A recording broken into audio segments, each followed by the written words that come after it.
Olá, meu povo, tudo bem? Meu nome é João Victor e vocês estão escutando o podcast Pesquisadores Afirmam. E hoje, no nosso sexto episódio, eu estou aqui com o pesquisador Eury Júnior Sales de Souza para conversar um pouco sobre a vivência acadêmica dele e também sobre o foco de estudo do Eury, que é a área da tradução audiovisual acessível. Eury Júnior, primeiro, obrigado, muito obrigado por estar aqui. E segundo, eu queria que você se apresentasse para os nossos ouvintes. Quem que é o Eury Júnior?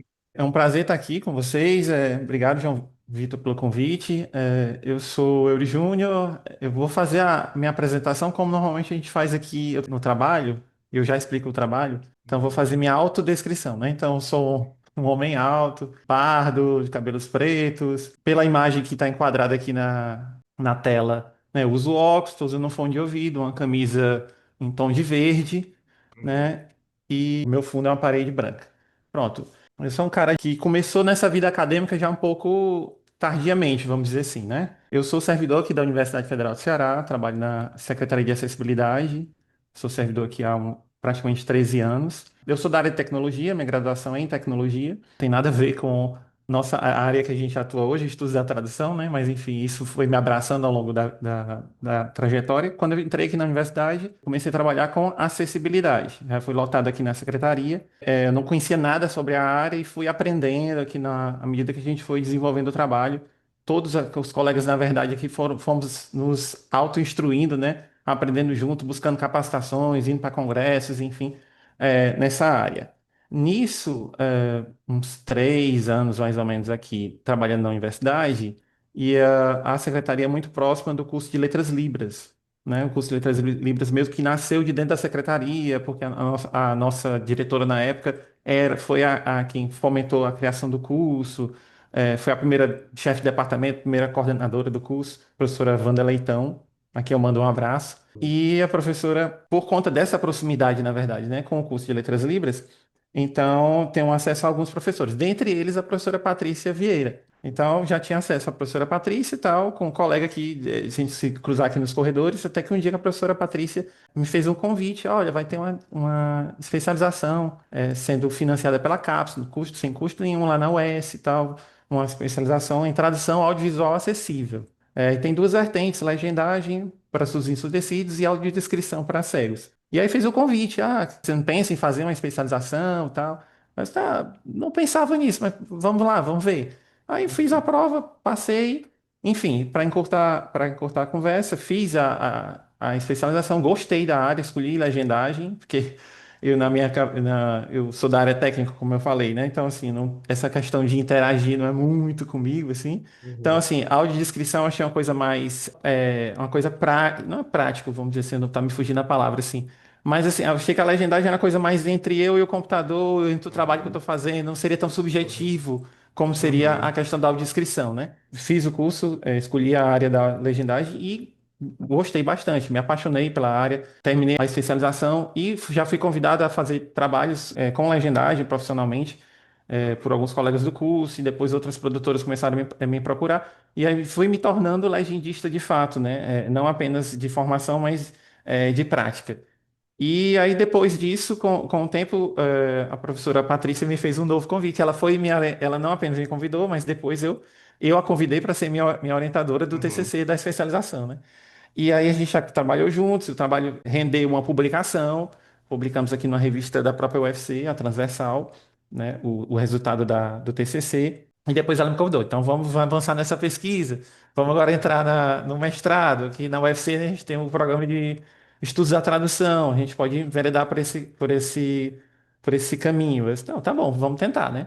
E aí tentei, foi na época da pandemia, a seleção acho que foi de 2019 para 2020. Fiz a seleção, por mais que eu não seja da área de letras, linguística, enfim, nada disso, né? Fui estudar sobre os teóricos do estudo da tradução, conceitos de tradução que eu nunca tinha ouvido falar, enfim. Mas aí deu certo e passei na seleção, e cursei todo o mestrado, avancei na pesquisa em legendagem para surdos e ensurdecidos.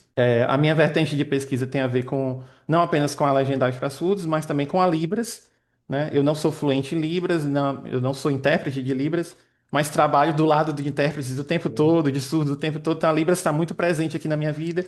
Assim que eu cheguei na universidade, eu já fui fazendo um curso básico de Libras. O meu objeto de estudo é a legendagem de vídeos que são sinalizados, que Uhum. não apenas um vídeo normal como esse que a gente está produzindo aqui, que tem imagem e áudio, né? E tem Uhum. falas, né? No caso, vai ter imagem e falas, só que falas não oralizadas, falas sinalizadas. Sim. Então, o meu objeto de estudo é esse.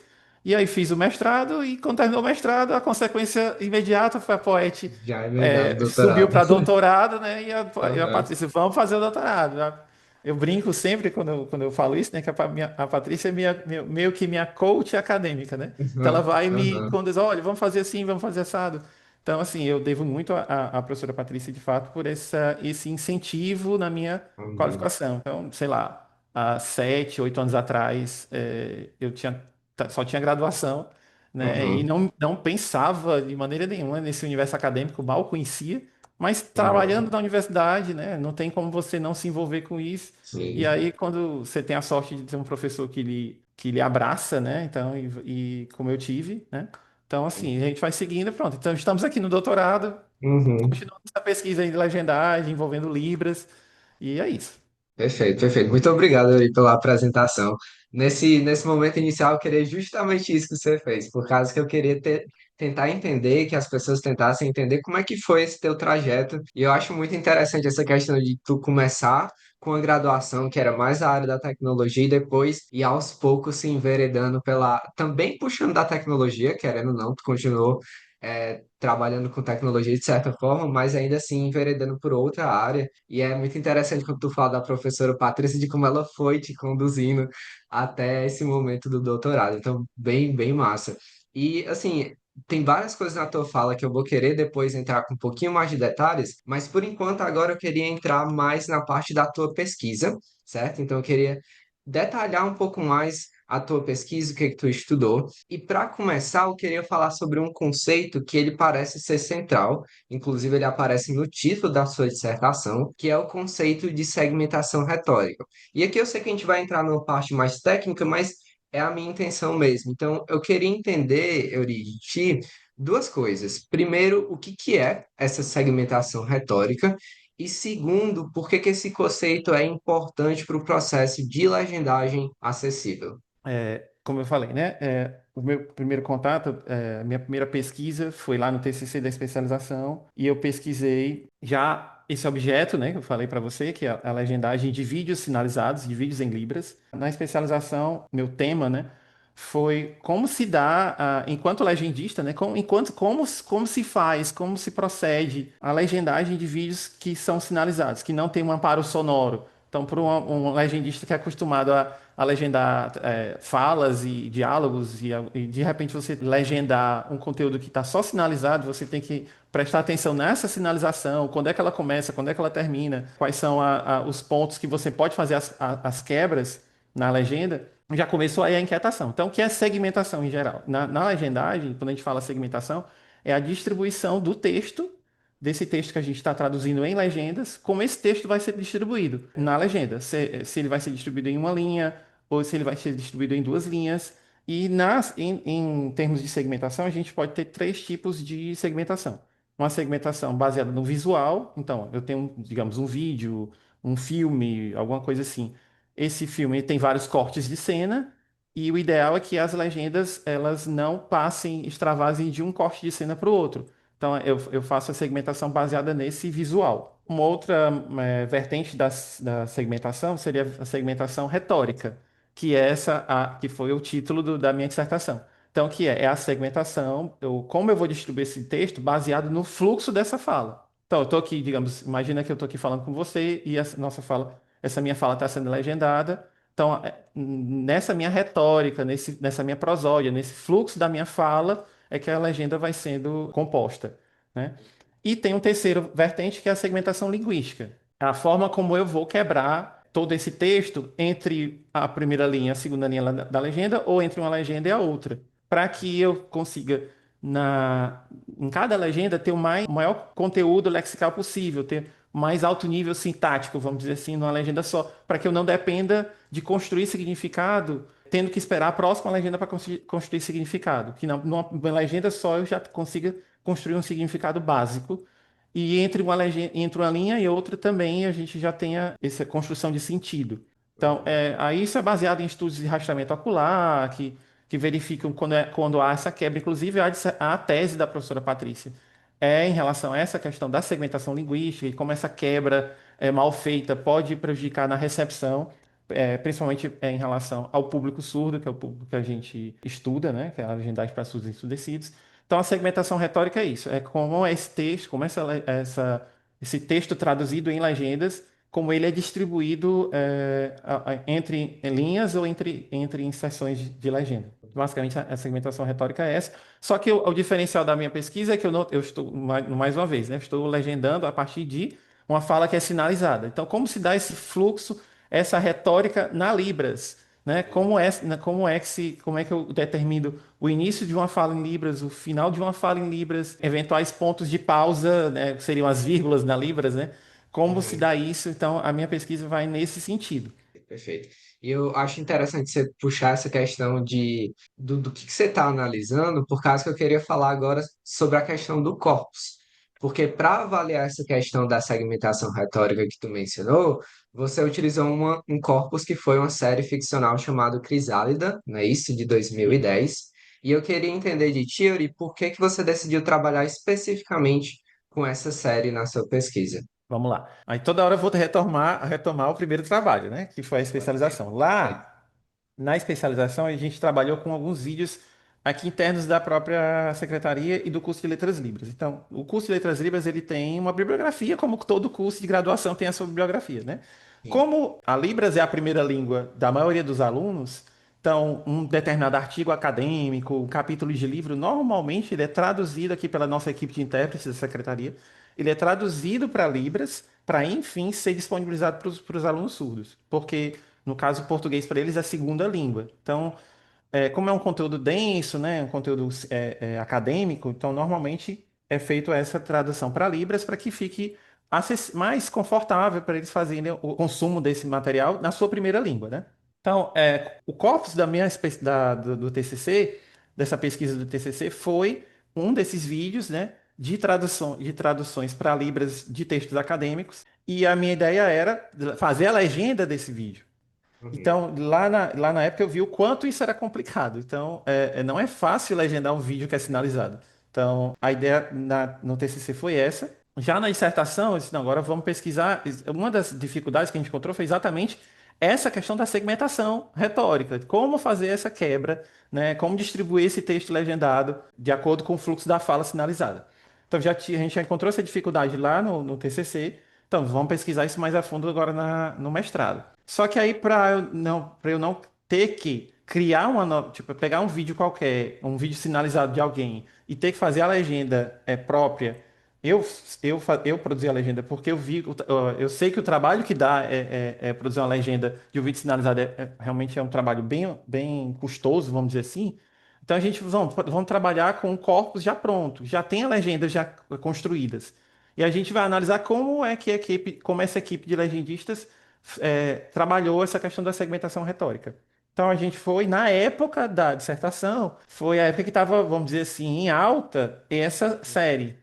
Uhum. Uma série que foi produzida no ambiente lá da Universidade Federal de Santa Catarina, da UFSC, né? Tanto é que uma das maiores locações da série é a UFSC, né? Uhum. E o curso de Letras Libras lá da UFSC, né? E tem uma série que retrata o dia a dia da comunidade surda daquela região aí. E os seus dilemas e tudo, como o surdo interage na sociedade, questão de intérprete, discriminação, preconceito, enfim. A série trata sobre essas questões. E essa série, ela é bilíngue, tá? Então ela tanto tem personagens ouvintes como personagens surdos. Então as falas dos ouvintes, né, e toda ela é legendada. Então tanto as falas dos ouvintes como as falas dos surdos são legendadas. Então eu fui trabalhar como se deu essa legendagem das falas sinalizadas, né? Então já peguei esse material que já estava construído, né, na série e fui fazer essa análise dessas legendas para saber como é que a equipe tinha trabalhado essa segmentação. E encontrei algumas questões que eu analiso lá no trabalho. E é sobre essas questões que eu queria falar agora, porque um dos objetivos que vai ter no teu trabalho e aí eu cito aqui mais ou menos como está lá no seu texto, é propor a relegendagem de alguns Uhum. trechos da série. Então eu queria saber, Yuri, para ilustrar melhor para o pessoal que está escutando ou vendo a gente, quais foram esses principais problemas que você encontrou na legendagem da Uhum. série e Uhum. quais foram as soluções que você apresentou para esses problemas? No geral, as legendas, eu tenho que ser honesto, né, de fato, é uma série muito bem feita.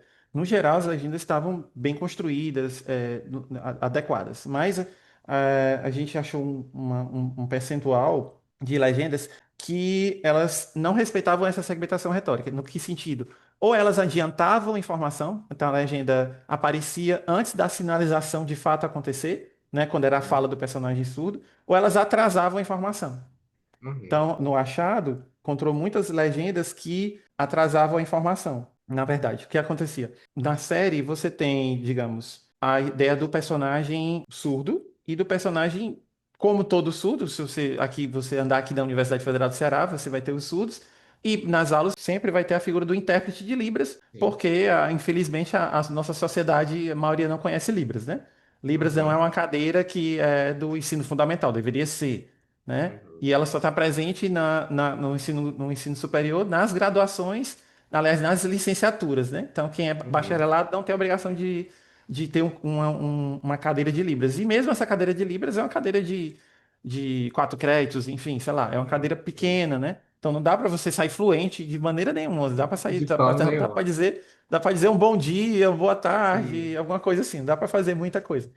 Mas você tem essa figura direta, a figura do intérprete na sociedade. Então, na série também retrata essa mesma questão dos intérpretes. Então, o que acontecia na série é que, num determinado ponto do drama, do enredo, um personagem surdo precisava falar e um intérprete fazia a mediação linguística dessa fala para outro personagem entender, Uhum, né? E a legenda se baseava, o personagem surdo começava a sinalizar.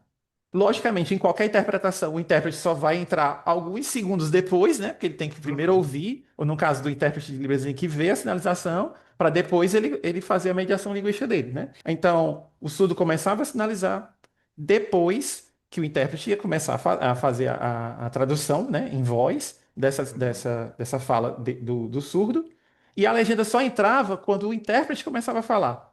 uhum, uhum, Sendo que a fala é do surdo. O intérprete só está fazendo a mediação linguística. Então, uhum, isso a gente considerou um problema de segmentação retórica. E aí a proposta de relegendagem foi o quê? Foi eu trazer a sincronia dessa legenda, né? O ponto de entrada e de saída dessa legenda para corresponder com a sinalização do surdo e não uhum, apenas com a tradução do intérprete. Então, assim que o surdo começava a sinalizar, eu marquei a entrada da legenda. Ah, mas como é que vai cobrir a fala do intérprete? Porque aí o surdo vai terminar de sinalizar, o intérprete talvez ainda esteja falando. uhum, Então eu cobri toda a extensão, tanto do início da sinalização até o fim da fala do intérprete. E aí, na primeira linha de legenda, eu coloquei o conteúdo da fala.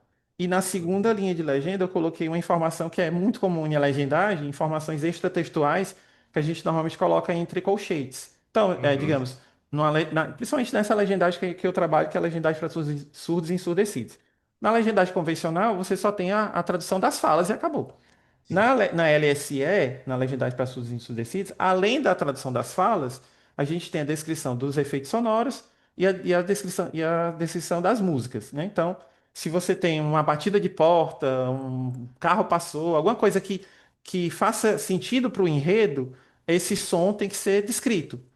Então, ele normalmente é descrito entre colchetes, né? Na convenção, da legendagem guia da Netflix, enfim, outras convenções, essa descrição sempre vem entre colchetes. Então eu usei uma informação extratextual como essa, então coloquei lá a fala do surdo na primeira linha de legenda, e na segunda linha de legenda eu coloquei fulano, sei lá, Bruno, que era o nome do personagem intérprete. Uhum, Bruno interpreta.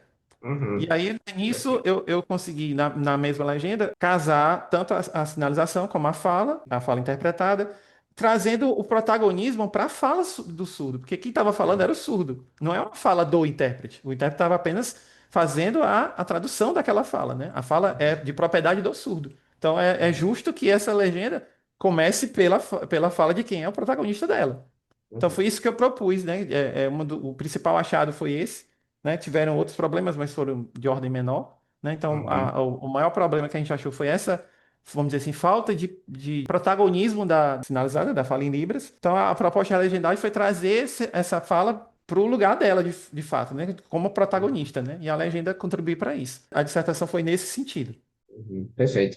É realmente muito interessante não só ver isso, mas eu também quero puxar essa questão do protagonismo que tu falou, para falar um pouquinho agora sobre impactos, porque deixa eu tentar me explicar um pouquinho melhor. Quando a gente está pensando na nossa pesquisa, quando a gente pensa em fazer um mestrado ou um doutorado, a gente pensa também nos possíveis impactos que a nossa pesquisa possa causar.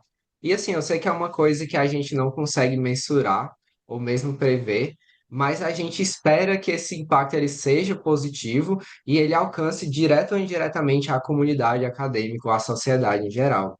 Então, pensando nessa questão do impacto, eu queria saber de ti quais impactos você espera causar com as suas pesquisas, seja no mestrado ou agora no doutorado. Então, o que você espera que a sociedade ou mesmo o meio acadêmico entenda com o que você está pesquisando? A ideia, né, da gente, né, minha e da orientadora, a pesquisa nunca é nossa, né, a pesquisa é Aham, conjunta, né, exato, exato. né? Então, assim, a nossa ideia é que fomente, né, a formação de legendistas que mais engajados em relação Uhum, à causa da acessibilidade, né?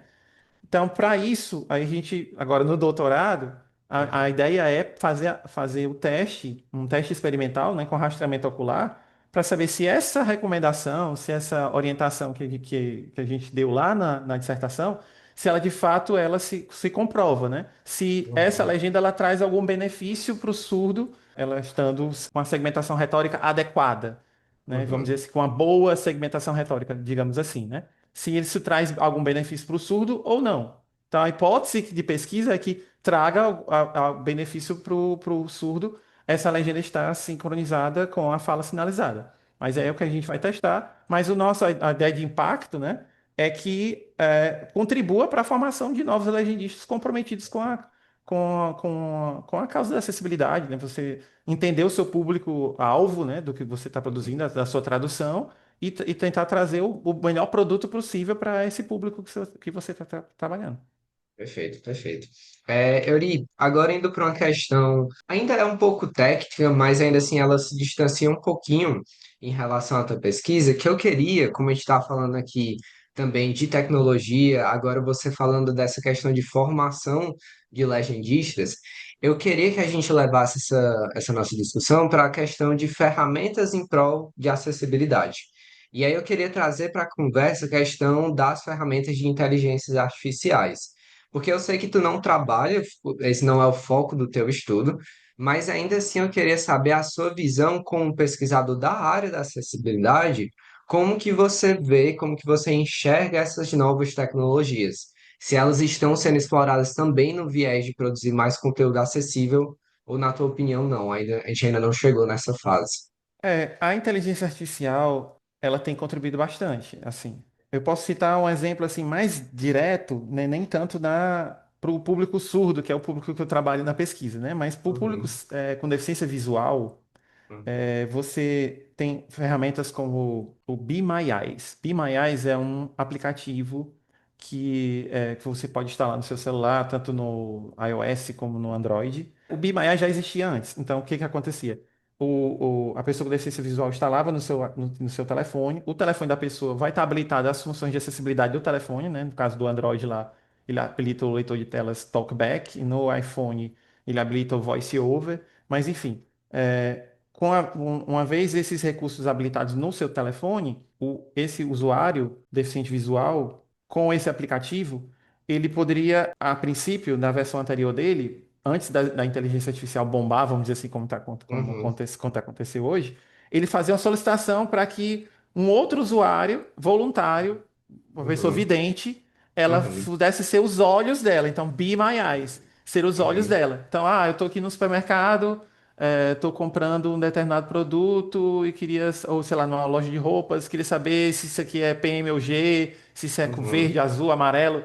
tal, e aí Uhum. a pessoa de deficiência visual filmava lá, né, com o seu telefone o que estava acontecendo, e a pessoa do outro lado ia dizendo para ela, né, num chat, assim como a gente está tendo aqui num Meet, né, numa videochamada, a pessoa ia descrevendo para ela, ó, isso é cor tal, isso é tamanho tal, isso está posicionado no lugar tal, tal.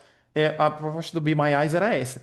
Com o advento da inteligência artificial, e aí a empresa que desenvolve o Be My Eyes fez uma parceria com a OpenAI logo no começo, Uhum. a OpenAI desenvolvedora do ChatGPT, e aí o ChatGPT não cobra dos desenvolvedores do Be My AI. Então eles Uhum. liberaram a API do ChatGPT gratuitamente para os desenvolvedores do Be My Eyes, por conta até do impacto social, né, da causa, Sim. né, relevante e tal, de acessibilidade.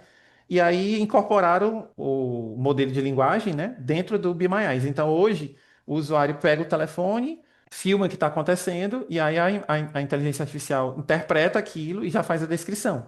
Então, se ele aponta sei lá, para qualquer coisa que tiver no seu redor e ele vai fazer a descrição daquilo. Uhum.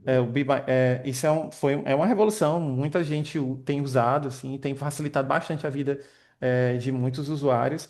Outra questão também, se você for, sei lá, no Gemini, no ChatGPT, tem evoluído bastante isso. Se você subir uma imagem lá e pedir para ele fazer a descrição, ele faz uma descrição muito bem, muito boa, tão boa quanto se um profissional de audiodescritor faria, pelo menos em imagens estáticas, assim, com Sim. pequenas pontos de correção, mas muito pouquinhos mesmo assim. Então, assim, até para nós aqui que não temos a deficiência, mas produzimos material que eventualmente pode ser consumido por uma pessoa com deficiência. Então, se no meu trabalho, no meu texto tem uma imagem, que custa eu fazer a descrição dessa Uhum. imagem, né? Então, eu Uhum. posso pegar essa imagem, jogar, já eu não tenho a expertise para fazer pela minha própria conta uma descrição de imagem. Mas se você tem a inteligência artificial para te ajudar nisso. Você já sobe a sua imagem, pede para ele fazer a descrição, ele vai fazendo a descrição que já resolve 80, 90% do problema, vamos dizer assim, e aí você incorpora essa descrição, digamos, é uma postagem no Instagram, você incorpora ela como texto alternativo, ou é no seu texto lá, você está construindo um texto no Word, incorpora como texto alternativo, ou se você quiser colocar mesmo como a visível no texto, você faz aquela hashtag descrever para você, ou então alguns usam assim, para Uhum. cego ver, sei lá, e você Uhum. coloca aquela descrição, que essa descrição ela não é útil só para o deficiente visual. A gente tem estudos que mostram que pessoas com níveis de TEA, né, transtorno de espectro autista, Uhum. ou algum nível de deficiência intelectual, fazem uso dessa descrição. E isso para essas pessoas esclarece mais o texto, esclarece mais a questão apenas do que visualizar a imagem. E já vi relatos de gente que não tem deficiência nenhuma e que gosta Uhum. de consumir a Exato. descrição Uhum. porque clareia também, fica mais claro ainda o que está no corpo do texto ou o que aquela imagem representa. Então, assim, Uhum. só no campo da deficiência visual existem inúmeras utilizações hoje, aplicações hoje, que usam a inteligência artificial. No Uhum. caso do surdo, você tem a legendagem automática, né? Que já vinha. Na Uhum. verdade, a gente fala de IA hoje, né? O hype veio por conta do ChatGPT em 2022, mas Sim. em inteligência artificial você tem há muito tempo trabalhando para você, né? As legendas automáticas do YouTube, quando o seu Google Fotos do seu telefone, que ele já Uhum. consegue dizer o que é, foto de um gato, ele vai lá e acha que é um Uhum. gato, acha o que Sim. é, viajei para São Paulo, fotos, bota São Paulo, ele já acha pela tagzinha de GPS que ficou lá embutida na foto, no metadado da foto, ele já acha todas as fotos que foram em São Paulo. Uhum. Isso daí é uma coisa que já vem de alguns anos já, não de 22, mas talvez 2012, Uhum. isso já vem acontecendo, mas que aí, a partir de 22 foi o boom, né? E a gente está hoje aí rodeado de inteligências artificiais. E para público com deficiências em gerais, não só visual ou auditiva, enfim, tem trazido muitos benefícios. Assim, ainda é um campo que ainda precisa ser mais explorado ainda, mas o que a gente Sim. já tem visto é muito interessante, é muito Sim. promissor. Mas, Euri, no ponto da tua pesquisa, essas tecnologias elas têm influenciado de alguma forma ou é uma coisa que tu ainda não está pegando exatamente na tua pesquisa em si, agora no doutorado? Não, na pesquisa em si, o fato da inteligência artificial, dessas novas tecnologias, não tem impactado tanto, não. Eu estou Uhum. usando a tecnologia que eu estou usando. é a tecnologia do rastreamento ocular, que já existia, tá? Não depende Uhum, tanto assim de inteligência artificial. Então, nesse ponto da pesquisa, não tem ainda, não sei, né? Mas assim, eu uhum, estou aqui sim, no primeiro ano do doutorado, né? Não sei, talvez meus olhos se abram para que, olha, eu posso usar a aham, IA para talvez para fazer, me ajudar na interpretação dos dados, porque, não uhum, sei, porque os dados de rastreamento ocular, ele te dá uma planilha com milhares de linhas por cada movimento de milésimo de uhum, segundo que seu olho faz, a sacada. Ah, olhei para o lado, olhei para a legenda, olhei para a imagem e olhei para a sinalização, sei lá, no caso da minha pesquisa específica, e esse rastreio, esse caminho do olhar que faz, tudo isso se transforma em um dado que é dados, então, sim. uma planilha que vai por Uhum, milhares de informações. Que aí você tem que uhum, trabalhar com. Normalmente a gente trabalha com estatística, né? Então você vai trabalhar com linguagem R, para tentar fazer a análise inferencial daquilo, para tentar uhum. dali extrair informação. Pode ser que a inteligência artificial ajude nesse ponto, né? Em algum Né? momento. É aplicada junto com a linguagem R e você consiga ter uma clareza melhor dos seus dados, né? Já que, Uhum. enfim, inteligência artificial trabalha com volumes gigantescos de dados, né? Sim, sim, perfeito. Eri, agora eu queria entrar no aspecto mais geral da sua vivência acadêmica e também da sua vivência como pesquisador. E você mencionou lá no começo que, além do doutorado, você também trabalha como servidor na Secretaria de Acessibilidade da UFC. Então, como você tem essa vivência mais próxima da questão da acessibilidade, o que eu queria perguntar é como que você vem percebendo essa trajetória da UFC em buscar ser mais inclusiva e conseguir acolher mais as pessoas. Então, como é que você vem percebendo essa atitude, digamos assim, da UFC? A Universidade Federal do Ceará, ela instituiu em 2010 a secretaria, né? Sim. Antes, e foi a pioneira, foi a primeira do Brasil a ter uma secretaria de acessibilidade. E nesse Uhum. nível de secretaria, que a secretaria é um órgão vinculado diretamente ao gabinete do reitor. Então, ela não é uma. A gente não começou como um núcleo dentro de uma faculdade de pedagogia, da faculdade de pedagogia, Uhum. ou como muitos núcleos de acessibilidade das universidades federais por aí ainda são assim, né? Então a gente já começou com esse status, né, de uma secretaria, um órgão consultivo diretamente ligado ao gabinete do reitor. Então, assim, é uma construção, assim como a questão de acessibilidade é uma construção na sociedade, né? Sim. Então, há 20 anos atrás, você não via, as pessoas com deficiência estavam restritas às suas casas, você não via pessoa com deficiência pela rua, era difícil ver. Então, assim, de, vamos dizer, 20 anos para cá, 10 anos para cá, aí você vê, as pessoas com deficiência estão acessando o coletivo da sociedade, você tem visto cada vez mais, e que bom, né, que elas Uhum. têm se mostrado, né, aparecido. Então, aqui na própria universidade, né, até a secretaria foi criada em 2010. Não tinha nem 10 alunos com deficiência em toda a Universidade Federal do Ceará, incluindo os Uhum. campi da época. Uhum. Até Caramba. 2017, nós tínhamos em torno de 80 e poucos alunos com deficiência em todos os campos da universidade. Uhum. Por que que eu digo 2017? Porque em 2017 foi instituída a lei de cotas para as pessoas com deficiência. Já tinha desde 2012 a lei de cotas geral, né, em relação Uhum. a questões raciais, né, e socioeconômicas, mas em 2017 além disso, veio a questão da pessoa com deficiência. Então, no SISU de 20, no ingresso seguinte de 2018, Uhum. o número de alunos com deficiência da universidade já se pulou de 80 e poucos para 200 e poucos alunos. É, um No ano número seguinte, para considerável. 400 e pouco. No ano seguinte, para Uhum. 600 e pouco. Hoje, na universidade, nós temos em torno de 1.500 alunos com deficiência. Uhum. Em todos, tanto na graduação como na pós, e em todos os campos da universidade. Os 3 campos de Fortaleza e mais os 5 campos do interior. Então, Uhum. assim, é uma construção. Então, assim como a história da secretaria meio que conta essa história da acessibilidade na universidade, né? Então, a gente Uhum. começou atendendo poucos alunos, a maioria gravitava aqui em volta do campus Benfica, e aqui, Uhum. principalmente no Centro de Humanidades Área 1, gravitava por aqui, mas hoje, e que bom que isso aconteceu, você tem alunos com deficiência espalhados em todos os cursos.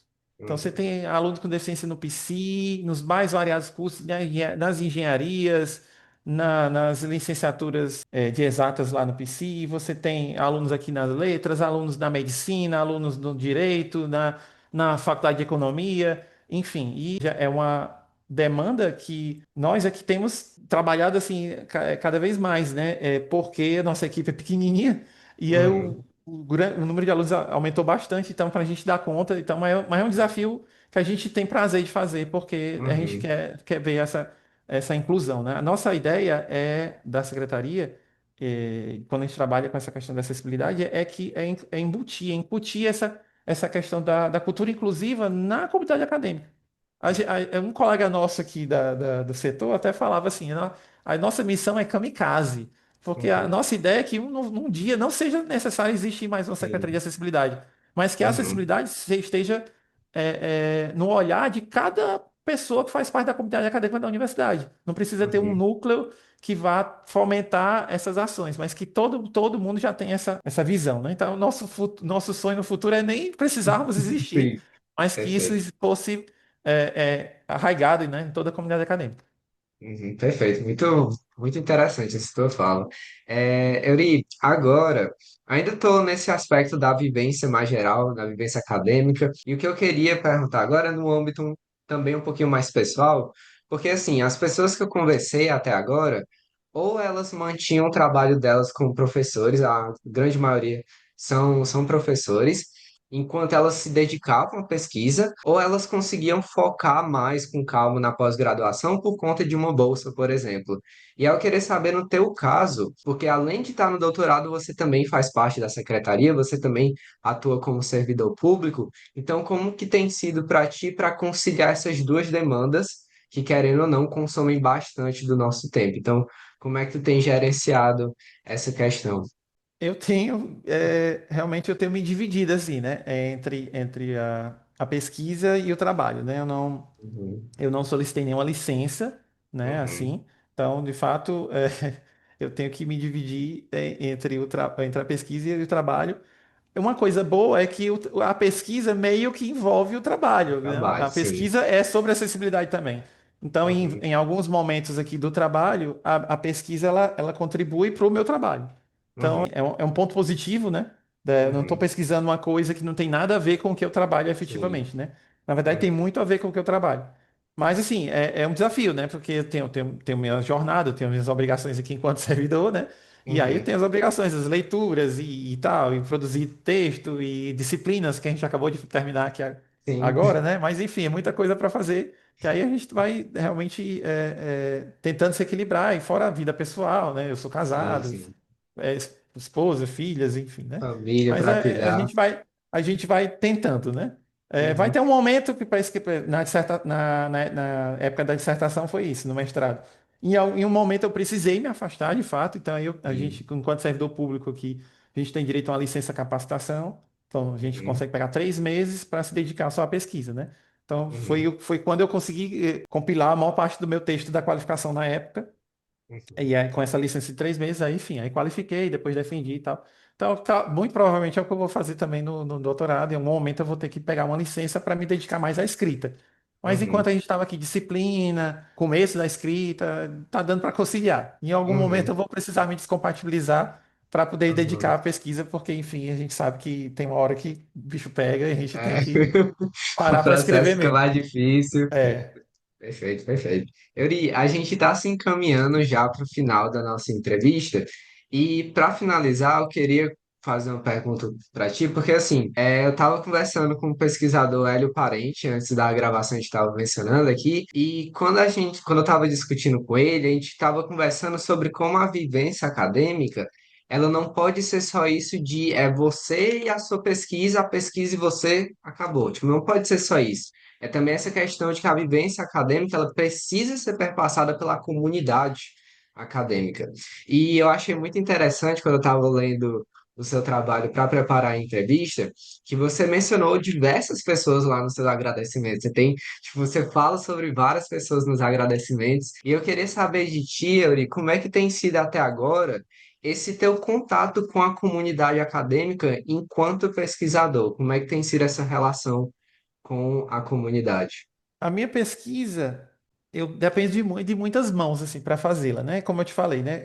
O objeto da pesquisa é a legendagem de vídeos sinalizados. Eu não sou fluente na Libras, Uhum, então dependo bastante da comunidade acadêmica, principalmente da comunidade surda aqui da universidade. Então, os colegas intérpretes, colegas surdos, estudantes surdos, inclusive, agora no doutorado, eu vou trabalhar com rastreamento ocular, né? É um teste experimental, enfim, uma pesquisa experimental, e eu vou precisar de participantes, né? Então, assim, estou confiando Uhum. muito que eu vou ter Aham, meu público, né, da sim. pesquisa exatamente aqui por conta de termos uma proximidade tão grande aqui com o curso de Letras Livres, muitos alunos surdos, professores surdos, então, assim, acredito que eu vou conseguir ter os meus participantes da pesquisa aqui mesmo, pertinho, né, e fazer essa pesquisa. Então, essa relação tem que acontecer no caso, né? Não, se não fosse essa relação com a comunidade acadêmica, a pesquisa não andaria. E não só em relação ao público específico da minha pesquisa, né? Mas assim, essa colaboração com os outros, com os colegas no mestrado, no doutorado, os professores da nossa pós-graduação são muito solícitos, são muito gentis, né? São muito generosos, né? Sempre nos inserem em programações, em eventos, né? E nos convidam para participar, para colaborar em projetos. Então, e isso vai sendo, você vai construindo uma rede que é muito positiva, né, para sua viver, não apenas para a escrita do trabalho, né, mas para coisas futuras, colaborações. Né? É muito bom quando você tem um trabalho que você pode contribuir para o trabalho de alguém, né, Uhum. enfim, e o resultado daquilo para a sociedade, né, então eu enxergo isso como muito positivo, assim, e estar na universidade não apenas como discente, mas Uhum. como servidor, né, me permite essa integração ainda mais profunda com a comunidade acadêmica da universidade. Perfeito, perfeito. Euri, então agora a gente chegou na parte final da nossa entrevista e para encerrar eu queria que você pensasse, você visualizasse, na verdade, que tem uma pessoa escutando essa nossa conversa até agora e essa pessoa tem um interesse no mestrado, tem um interesse depois em ir para o doutorado. Que tipo de conselho você poderia dar para essa pessoa que está interessada na pós-graduação? Acredito que é possível, porque, assim, como eu falei, Fundamental. né, quando eu entrei aqui na universidade, eu não fazia ideia desse mundo acadêmico, mas é um mundo fascinante, né? É muito bom, e você colhe frutos disso, quer queira, quer não queira, né? Tanto para sua vida, para sua formação enquanto pessoa, enquanto ser humano, né? E também, quer queira, quer não queira, você colhe frutos de ordem material mesmo, né? Sim, sim. Essa qualificação te faz ser mais reconhecido no mercado, enfim, né? Então, assim, acredito que é possível, foi possível para mim, então é possível para todo mundo que está aí nos ouvindo. Então, quer entrar já na graduação, não faz a graduação só disciplina, faz prova, passa de um semestre para o outro, se envolve com pesquisa desde a graduação, vai fazer um PIBIC, Uhum, PIBIT, Bolsa Bia, enfim, uhum, vai atrás dessas bolsas que a universidade tem. Não tem bolsa, vai ser voluntário no projeto, uhum, vai ser bolsista voluntário, mas entra nesse circuito, vamos dizer assim, da pesquisa já desde a graduação. Com certeza, isso vai facilitar bastante para ti quando você for pleitear um mestrado, por exemplo. Você já uhum, ter conhecimento lá na tua graduação, tu já tem conhecimento com determinado professor ou determinado laboratório, né? Quando você pleitear o mestrado, você não vai estar, o que que eu vou pesquisar? Você já vai ter mais ou menos um caminho de pesquisa, já é uma equipe de colegas e um professor que vai poder te apoiar para você pensar melhor o que você vai submeter enquanto projeto, seja de mestrado ou seja de doutorado. Então, assim, se envolva com essa comunidade. Se você estiver na graduação que não é UFC, não perca tempo, vá participar de bolsa, de projeto, de uhum, laboratório. Não passe sua graduação só da sala de aula, não, porque a universidade é um tripé, é ensino, pesquisa e extensão. Você não perfeito. pode ficar só do ensino, não. Perfeito, perfeito. Muito, muito interessante essa tua fala. Yuri, com isso, a gente vai encerrar o nosso programa de hoje. Mais uma vez, muito obrigado pela conversa. É realmente muito interessante, não só interessante, mas edificante também escutar essas diversas visões em relação ao mundo acadêmico, essas diversas pesquisas que eu estou escutando, que a gente está acompanhando até então. Então, realmente, muito obrigado pela tua participação. Para quem quiser conhecer um pouco mais do trabalho do Eury Júnior como pesquisador, na descrição, tanto do vídeo quanto do áudio que eu vou colocar no Spotify, vai ter o link para o Lattes do Eury e também para a dissertação dele. Então, quem ficou curioso em relação a como que ele conduziu a pesquisa, quer saber mais detalhes, essas informações vão estar por lá. E no mais, é isso. A todo mundo que estava presente aqui, obrigado por ter escutado, por ter visto a gente conversando aqui. E eu espero encontrar vocês nos próximos episódios também. Então é isso por hoje. Tchau, tchau.